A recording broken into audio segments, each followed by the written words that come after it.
evening and welcome to Model T News. My name is Christiana Laird, and tonight we will be doing a special segment that takes us back into the life of time of Henry Ford. With me tonight, we have our senior field reporter, Zach Nauert, who will be discussing the type of leadership that Ford displayed. The third segment in our newscast today will be done by Nick Stanko, our other senior field reporter, who will be reflecting on a few of the decisions Ford has made in the past and how they will affect the company in the future. Also with us tonight is Grant Renault, our junior field reporter intern, who is going to be taking a deeper look at the organizational culture of Ford Motor Company and how well his employees interacted. Our last segment tonight will focus on the basis of power Ford appeared to use and will also touch on the influence tactics Ford passed on as well. This segment is presented by Emily Mikowski, our in-studio reporter.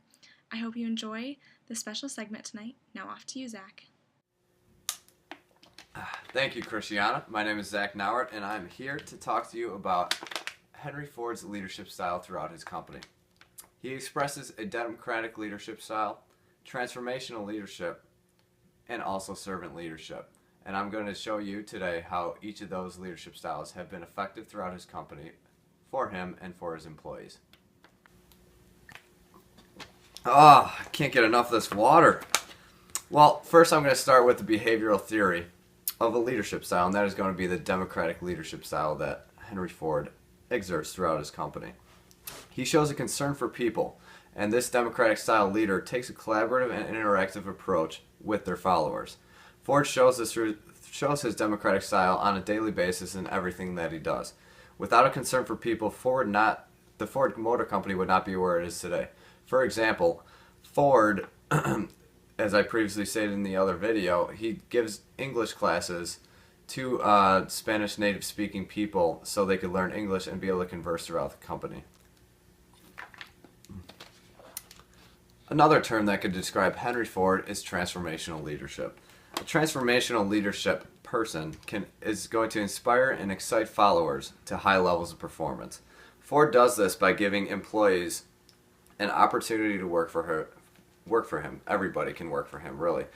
In the last video, like I stated already, there was people that he hired with disabilities and even ex-convicts he's hired. So you got to scale from ex-convicts to disabilities and everybody in between that. Ford can hire you, and it's just going to be a great experience to work for him. He also then inspired workers to be more productive by having a $5 workday, which is more than any other business around. This inspired the workers to be motivated throughout the company. The last topic that I'm going to talk about to you concerning Henry Ford's leadership is his style of a servant leader. A servant leader has the belief that leaders should serve employees, customers, and the community all at once. And the three types of servant leadership that Henry Ford expresses the most out of the 10 are empathy, stewardship, and building community. Overall, Henry Ford has served the employees through treating them right. He served customers by giving them an affordable car so they could purchase his Model T, and he also served the community by giving jobs to people and giving them a great pay as well. To begin, I'm going to talk about empathy, one of the servant leader styles. Empathy is to accept and recognize people for who they are and assume workers have good intentions.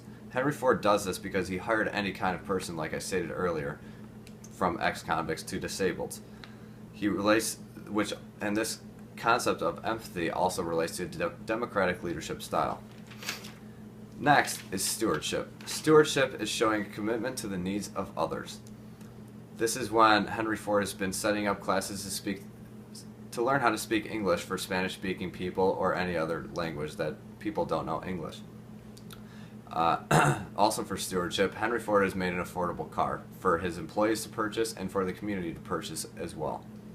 And finally is building a community. This is when a leader sees that a community needs to be formed in the area, and Henry Ford did exactly that. He went to Detroit, he took over Detroit, and he enforced a positive work environment with good pay, cheap cars, and diversity throughout the company.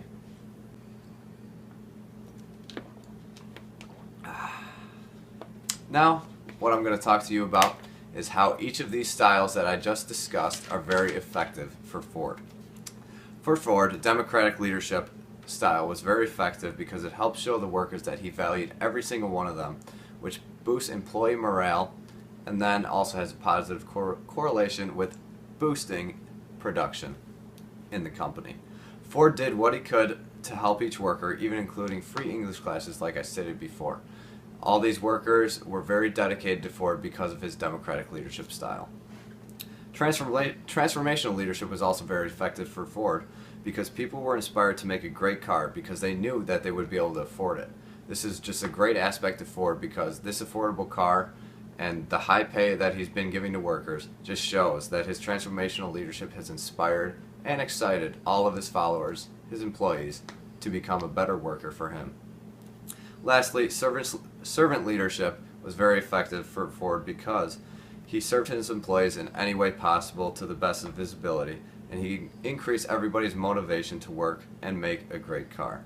He hired any type of person, and Ford was just a great person because of this. I would like to thank you for listening to my segment today on Henry Ford's leadership styles, and Christiana, back to you. Thank you, Zach, for that wonderful discussion on Ford's leadership styles. And I'm going to send it off to you, Grant, to discuss a little more about the organizational culture of Ford Motor Company. Thanks, Christiana, and I'm Grant Renault, and I'm going to be talking to you about the organizational culture at the Ford Motor Company. One team, one dream. That's the motto that Ford Motor Company uses, although they change it slightly to one team, one plan, and one goal. Under one team, Ford focuses on working together in teams, obviously, and their measures of success come together from the customers, the employers, the dealers, the investors, and that means that they have a 360-degree feedback. One plan involves developing products that satisfy consumers' wants, needs, and values. For the Ford Motor Company, especially, they want to improve their profits as well. Which brings me to my last point, one goal. The one goal represents delivering profitable growth to all consumers and the company as well. So what does this all mean? Well, it means that the Ford Motor Company has a strong culture. In order to be a strong culture, a firm is characterized by goal alignment, which means the employees all have a common goal. And that's kind of obvious when you have one goal as your motto. The second part of a strong culture is that there's a high level of motivation because values are shared amongst the members. At the Ford Motor Company, they have common core values, which include community life, education, and safety. Under community life, there are a lot of programs which range from hunger relief to healthcare support and even to cultural activities. Many of these programs are done through partnerships with the local Ford dealers using innovative approaches that they call Operation Better World. They also have a program called the STEM program, which aids in advancing science, technology, engineering, and math to students of all ages, from the young people all the way up to the college students. And not only does Ford help others in the community, but they also have a strong sense of community within their organization as well. Each employee leans on one another and is said to be representative of a second family. The second value of education, Ford also invests 1/3 of their funds into supporting education. This includes scholarships to help students in need of higher education, and also directly helps the schools in providing students with new approaches to learning. And the last value that they have is safety. Ford has an award-winning Ford Driving Skills for Life program, which is their safety efforts. This program helps teens with essential skills in speed, space management, vehicle handling, hazard recognition, and even driver distraction. Employees take great pride in these values that their company has for them, which unites them and motivates them. Their exposed values, which means what members of the organization say that they value, and their enacted values, the values that are reflected in the way individuals act, truly match up, so they truly act how they say that they do. This also creates assumption, which are the deeply held beliefs that guide the organizational behavior and tell members of the organization how to perceive situations and people. These are not always easily seen, but more so just happen. Outsiders greatly appreciate all that Ford does for them. They not only benefit from the great programs that they have, but they also recognize the tight bonds that are held within the company, a strong culture. It is clear that the path that the Ford Motor Company was set by Henry Ford. As mentioned in our last segment by Zach, Ford was a family man. He gave his company to his son and was always helping others. He paid his workers more than his competitors and also teach them English on the side. This is a direct correlation of Ford's values to the community, to the company values that they have at the Ford Motor Company with communication, community life, and education. Now let's take a deeper look behind the levels of culture at the Ford Motor Company. The first level of culture are artifacts. One such artifact of a story is told at Ford from 1901. This is when Henry Ford defeated the top race car driver of the era. He had a 26 horsepower vehicle and defeated Alexander Winston, who drove a 70 horsepower vehicle, around the 1 mile oval at the Detroit Driving Club. This was a huge win and is a huge story that people take great pride in at the organization. Also, Mark Fields, who is the current president and chief executive officer at the Ford Motor Company, along with the rest of his corporate officers, say that they recognize the vital role that they play in representing the interests of the shareholders. This means they realize their personal enactment. What they do is what outsiders see and form their perceptions of the company on. They can be seen helping out programs like Operation Better World and the STEM programs out in the community. This gives the Ford Motor Company a positive image of the community and shows that they have a positive role, that they are positive role models to their employees. For my last part of artifacts, Christiana, can you help me out? When I say Ford Motor Company, what comes to your mind? Think. I'm gonna have to think. Usually when I hear Ford, what comes to mind is the car. Thank you, but I think of the logo. You know, the little world-famous symbol, which is another artifact. The Sentinel Blue Oval, which is what this is called, was introduced decades ago by C. Harold Will. However, in 2003, it was changed in order to commemorate the 100th anniversary of the Ford Motor Company. The design was originally only blue, but now it is blue and white. Pick that back up. As you can see, and shows elegance and simplicity. The second level of culture is values. As mentioned before, the company has values of community, education, and safety, which unites their employees and gives them motivation. The third level of culture is assumptions.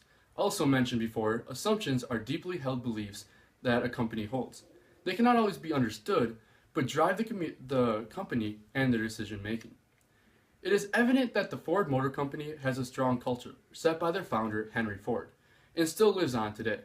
A culture that is not only valued within the organization, but the outsiders as well.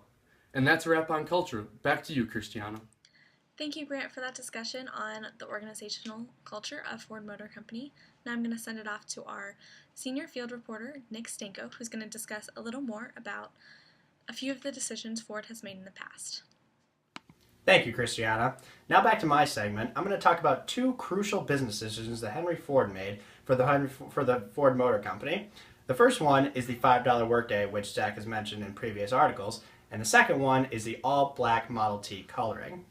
Before we dive into these decisions, we need to talk about programmed and non-programmed decisions. A programmed decision is a decision that is commonly made on an everyday basis. Managers do these all the time, and they're basically used with no thought at all. A non-programmed decision is one that's new, complex, and very creative. The two decisions that I'm going to be talking about will be called non-programmed because they're brand new and very creative and pretty much innovated the decision process that at the Henry Ford Motor Company. The first decision we're going to talk in depth about is the all-black paint color on the Model T. In 1908, Ford was quoted by talking about his Model T, saying, "The customer can have any car painted whatever he wants so long as it's black." Now, Chevy and Dodge had also had many colors such as black, red, green, and silver. Ford's controversial decision of making the Model T all black did three things. Number one, first of all, it cut the cost of labor. This means that you had less workers on the line to paint other colors, and it was also eased the assembly line to ease the risk of error because people could make the wrong color on the wrong car. The second thing it did was it cut the production time. Now, the main reason why Henry Ford did this was because black was the quickest color to dry. Greens, reds, silvers, all of those take way too long. Now, Ford was a businessman. He wanted to crank out as many cars out of his factory so people would buy them. The black colored on paint dried the quickest, so that means that he could crank more out per day, which means more money in his pocket and more money in the employee's pocket. Fastest of all paints that had dried, which was concerned for mass production of cars. The faster they could dry, the faster they could sell. Lastly, the third thing is cost per paint. Now, obviously, any supply chain person can tell you that if you just have less variability, you're going to save money on that. Having one paint color cut down on every other supplier that he needed, he can just go through one person, get one color of paint, and then that's all he needs. So he's spending less money on more colors because all he's doing is black, so he doesn't need anything else. This paved the way for a strong company whose goal was to earn profit and to dominate the car market. Secondly, we need to talk about heuristics, or shortcuts in the business term. Heuristics are used in everyday forms of decisions to cut out waste and to basically flatline a process that is used. Henry Ford uses a lot of heuristics and breaks a lot of heuristics in his decision-making processes. The next business decision we're going to talk about is the $5 workday. Now, like I mentioned before, a non-program decision is a complex, new, and innovative way of a decision. This is a very, very new way because both Chevy and Dodge paid very less than $5. The average was about $2.25. Now, Henry Ford chose to pay his workers a higher wage to gain loyalty in the company. If you were paid more money back in the 1900s, you're obviously going to work way harder. In turn, this would expand the market for his products as well, because the more money that you make, the more money you're going to place in the products that you're making. So therefore, his workers were probably all going to buy cars that he produced. Workers can now afford his products because even though the Model T ranged from about $800 to $500, that's still a hell of a lot of money in the 1900s. So $5 a day, very crucial. One thing that the $5 workday really did was to combat the high turnover rate in the motor company. To give you a rough estimate, in 1913, 52,000 workers were hired and only 14,000 stayed in the whole year. Calculate that out, that's about a 27% retention rate, which on the other hand, that means you have a 73% turnover rate. No company wants to have a 73% turnover rate. Very, very bad for its time. So it was even said that in 1913, some workers were even walking straight off the line and just going home and finding other work because they just didn't simply want to work there at the motor company. So what did Ford do? He had to innovate. He had to be creative. He's got to pay his workers more. That's the only way. So the main point of this is that the main thing that he wanted to take away from this is to keeping costs low, both production downtime costs and training and searching costs, both of which I will talk about a little bit more. The $5 workday contributed to both a good deal. Now, Henry Ford was smart. He knew that if he paid his workers more, they're going to be more loyal for the company. He also knew that if they had more money in their pocket, they're not only going to spend it on cars, but after they have a car, what else are they going to spend it on? They're going to spend it on alcohol, they're going to spend it on going out. So what did he do? He had a good deal program that offered workers to get the bonus of the $5 paycheck so long as they're on time, sober, and they're diligent at work. The $5 workday was not only a system of paying them, but also a bonus system. The bonus system contributed to a $2.25 flat rate that they earned, and then the bonus system to promote a social program of the social organization. The social organization committee in his group was used to Americanize workers. Now, like Zach has said before, he's using people who are not American workers, and then also people who are ex-convicts and disabled. For the non-American workers, he tried to Americanize them by teaching them English, and then also trying to make sure that they're efficient at working. What this did was reduce the total labor costs and made Ford more money in turn. If you pay the people more money at the time, they're going to work harder. For the immigrants, they were taught English, and then for the men, they tried to not gamble and they tried to not drink with the extra money. Lastly, Ford demonstrated a breakage of the heuristic by using the $5 workday. Now, as I said before, a heuristic is a shortcut in a process. Now, the basic trend in all the competitors, such as Chevy and Dodge, were to pay their workers a flat $2.25 rate. Now, wages were very straightforward among the competitors, but Ford wanted to innovate that. This was very effective. Paying the person $5 per day was very effective in combating the high turnover rates in his company. This was so effective, it was not so effective in generating revenue, but it cut out the unneeded costs, and it also increased the motivation of workers to work on his company. So the $5 workday ultimately worked for his company. Now, with that being said, that's my segment. Now back to you, Christiana. Thank you, Nick, for discussing a little more about the decisions that Ford made and how it affected the company in the past and in the future. Now I'm going to send it off to Emily Mikowski to discuss a little more on the influence tactics Ford possessed. Thank you, Christiana. My name is Emily Mikowski, and I will be discussing Henry Ford's bases of power and the influences he had when he was a president of Ford Motor Company. Henry Ford possessed 3 bases of power: legitimate, referent, and expert power. Out of these 3 powers, the power that stands out the most is expert power. Expert power is the power that exists when an agent has specialized knowledge or skills that the target needs. This power stands out the most because he started all of his companies to develop his race cars. Henry Ford was an expert in all things cars, and by having all the base of power, he was able to be a great leader in his field of work. Henry Ford also used social power. Social power is used to create motivation and accomplish goals within the group. Henry Ford has used social power while he was a leader. At Ford, Henry used to have a program called $5 workdays. $5 workdays are when all of Ford's employees were paid $5 a day. Ford created this to make sure his employees were taken care of and to reduce turnover with his employees. The $5 workdays also motivated his employees to work harder and more efficiently. I believe that Henry Ford used his power efficiently to motivate and influence his workers positively, and this is why his company was so successful. Many people wanted to work for Ford and his company because of the great work environment he created through his position of power. Next, I will discuss the influence of Henry Ford on his workers. In class, we discussed that influence is the process of affecting the thoughts, behavior, or feelings of another person. I think that Henry Ford would have used rational persuasion, inspirational appeals, and consultation to influence his employees. Rational persuasion is when the leader uses logical arguments and factual evidence to persuade employees. Henry Ford was an engineer, and he would most likely use logic to make his point.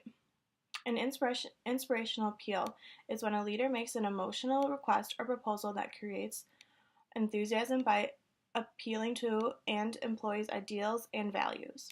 Henry Ford was passionate about his work and would instill his passion and emotion in his employees and their work. Henry Ford wanted to make his company thrive along with his employees, and to do that, he would have to have the position of a positive influence on them. Ford was known for having a positive workplace, and this would not have been the case if he used more negative influence tactics, and that is why I believe he used positive tactics.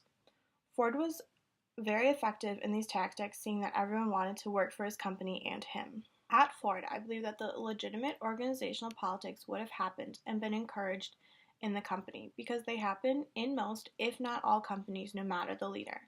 I do not think Ford would tolerate the illegitimate political behavior in his company. He would not want his employees or company to have people who sabotage and play hardball with others. Because of his positive power Ford had with his company and the positive influence he had with his employees, Ford was able to be a great leader. He knew what his employees needed to thrive, and he gave it to them. Thank you. Now back to you, Christiana. Thank you, Emily, and now a word from our sponsors. Motor Company's new 6-year, 60,000-mile powertrain warranty has a quality all its own. For the 7th year in a row, our cars and trucks have had fewer reported problems on average than any other vehicles designed and built in North America. Not just when they were new, but thousands of miles down the road. 6 years, 60,000 miles. With a warranty like that and a quality record like ours. Whose car would you rather be driving? At Ford, quality is job one. Welcome back to Model T News. I'd like to thank you for taking the time out of your evening to watch our special segment on Henry Ford. Have a good night.